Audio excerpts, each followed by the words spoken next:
इससे पहले हमने आपको जो 2 और 3 वीडियो डाल दी है 1-2 दिन में ही, और वो जो वीडियो है वो बहुत इम्पोर्टेंट है। एक हमने हॉकी वर्ल्ड कप 2023 जो हाल ही में हुआ भारत में, उसके बारे में डाला था, और उससे पहले हमने अंडर 19 जो T20 क्रिकेट वर्ल्ड कप था उसके बारे में डाला जो भारत ने जीता था।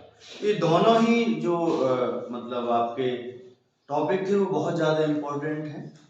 अगर आप अब इम्पोर्टेंट क्यों हैं और अपन कैसे याद कर सकते हैं या फिर उसके बारे में अपन क्वेश्चन सही कैसे लगा सकते हैं, तो उसके लिए अपन को सबसे पहले तो पूरा अपना वीडियो देखना पड़ेगा, क्योंकि लास्ट में ही बहुत सारी इम्पोर्टेंट चीज़ें उसमें होती हैं। और तो सबसे महत्वपूर्ण चीज़ यही है कि आप उसको पूरा वीडियो जरूर देखें, क्योंकि लास्ट तक उसमें बहुत सारी चीज़ें इम्पोर्टेंट हैं। ठीक है। और दूसरी चीज़ कि हम आपको डेली कोई ना कोई बहुत महत्वपूर्ण टॉपिक लेके आ रहे हैं, ताकि आपका जो करंट अफेयर्स है वो लगभग टॉपिक आपके कवर हो जाए। डेली जो घटनाएं हो रही हैं, महत्वपूर्ण घटनाएं हो रही हैं, जहाँ से क्वेश्चंस बन सकते हैं। महत्वपूर्ण है कि अपन ने न्यूज़पेपर पढ़ा या अपन ने कोई मैगजीन पढ़ी, उसमें बहुत सारी चीजें हैं। क्या वो आपके एग्जाम के हिसाब से इंपॉर्टेंट है, एग्जाम में क्या पूछा जाएगा, ये अगर अपन सीख जाएंगे तो फिर क्या होगा कि अपन वही क्वेश्चंस पढ़ेंगे, वही टॉपिक पढ़ेंगे जिससे क्वेश्चंस बनेंगे। दिक्कत ये अपने पास बहुत सारा मटेरियल है, अपन क्या पढ़ें। सिलेक्ट वो लोग होते हैं जो लोग ये जान जाते हैं कि इस मोटी किताब में से हमें क्या नहीं पढ़ना है।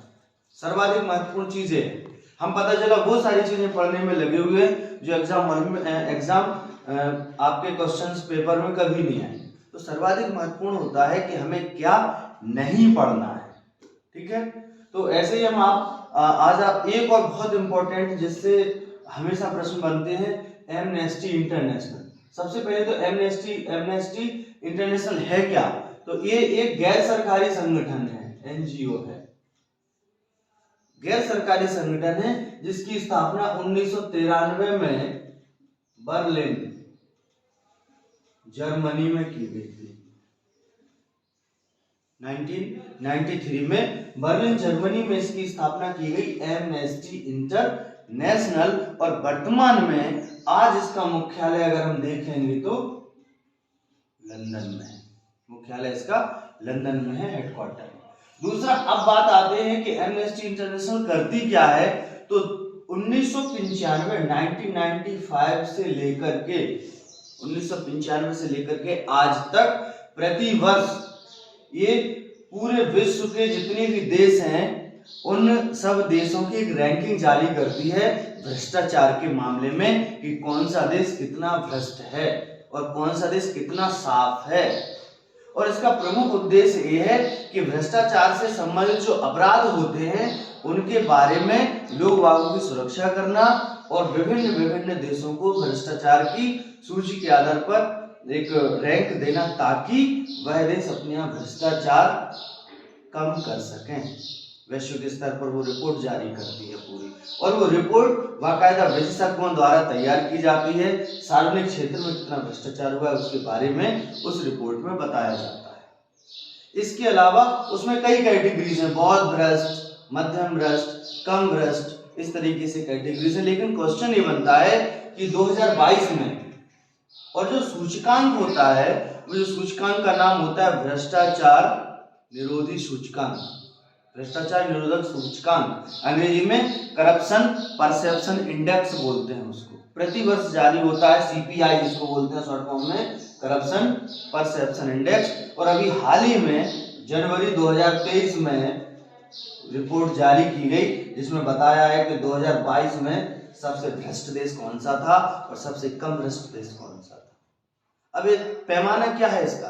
पैमाना ये है कि इसमें 0 से लेकर के 100 अंक तक निर्धारित किए जाते हैं। जिसको सबसे अच्छे अंक मिलते हैं वो सबसे कम भ्रष्ट होता है, जिसको सबसे कम अंक मिलते हैं वो सबसे ज्यादा भ्रष्ट होता है। जैसे सबसे अच्छे अंक मिले, सबसे अच्छी परसेंटेज, मतलब होशियार है।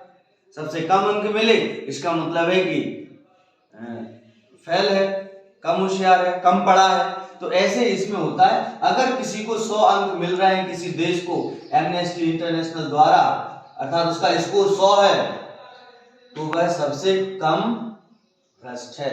और किसी को एक भी अंक नहीं मिला, 0 मिला है, इसका मतलब है सबसे ज्यादा भ्रष्ट है, सबसे ज्यादा भ्रष्ट देश है। तो अगर अपन 2022 की बात करते हैं कि 2022 में कौन सा देश सबसे कम भ्रष्ट है, तो उसके मामले में आपका जो है वो डेनमार्क एक ऐसा देश है जो सबसे कम भ्रष्ट देश है। इसको 100 में से 90 अंक मिले, इसका स्कोर 90 है और ये रैंक में पहले स्थान पर है। दूसरे स्थान पर फिनलैंड है और तीसरे स्थान पर न्यूजीलैंड। इस प्रकार से, लेकिन महत्वपूर्ण है कि प्रथम स्थान किसको प्राप्त हुआ। अब बात आती है कि सबसे अंतिम स्थान किसे प्राप्त होगा। तो सबसे अंतिम स्थान उसे प्राप्त होगा जैसे सबसे कम अंक मिलेंगे। तो सोमालिया, जानते हैं आप, अफ्रीका का एक देश है। सोमालिया को इस वर्ष मात्र 12 अंक मिले और 12 अंक के साथ यह 180वें स्थान पर है।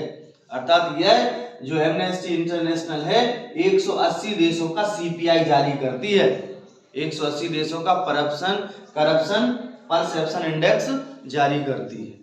दूसरी चीज ये हो गया। अब बात आती है, सबसे लास्ट हो गया, सबसे टॉप हो गया। अब भारत की क्या पोजीशन है, क्योंकि अपन को भारत का भी करंट अफेयर्स पढ़ना है। तो भारत की जो रैंकिंग है इस 180 देशों में भारत का 85वां स्थान है और 2021 में भी भारत का 85वां स्थान ही था। मतलब जो भ्रष्टाचार की स्थिति है वो ज्यों की त्यों बनी हुई है। लेकिन स्कोर की अगर बात करें कि भारत को कितने अंक प्राप्त हुए, तो भारत को अंक प्राप्त हुए 40 अंक प्राप्त करने के पश्चात भारत 85 पर रहा। जैसे जैसे ये अंक बढ़ेंगे वैसे वैसे भारत की जो स्थिति है वो सुधरती जाएगी। तो ये आपका जो आने वाले एग्जाम है उनमें बहुत महत्वपूर्ण टॉपिक है कि एमनेस्टी भारत का कई बार पूछा भी गया है, कई बार पूछा गया कि सीपीआई में भारत का कौन सा स्थान है, हाल ही में पहला कौन सा है, लास्ट कौन सा है, कौन जारी करता है, उसका मुख्यालय कहाँ है, उसकी कब स्थापना की गई थी, कब से सीपीआई जारी हो रहा है, कौन मतलब क्या क्या उसमें महत्वपूर्ण चीज़ है, कैसे वो रिपोर्ट तैयार करता है। तो ये सब चीज़ें आपको करने के लिए आपको पूरा, सबसे महत्वपूर्ण चीज़ है कि आपको पूरा वीडियो देखना पड़ेगा। और अगर वीडियो अच्छा लगता है आपको, जैसे निश्चित रूप से अपने दोस्तों के साथ शेयर जरूर करें ताकि वो भी महत्वपूर्ण करंट अफेयर्स को पढ़ सकें। क्योंकि हर किसी के पास मैगजीन नहीं है, हर कोई मैगजीन नहीं खरीद पा रहा है, लेकिन मोबाइल हर किसी के पास है, वो चाहे तो देख सकता है।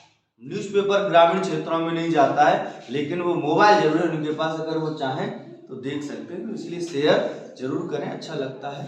ठीक है, ओके।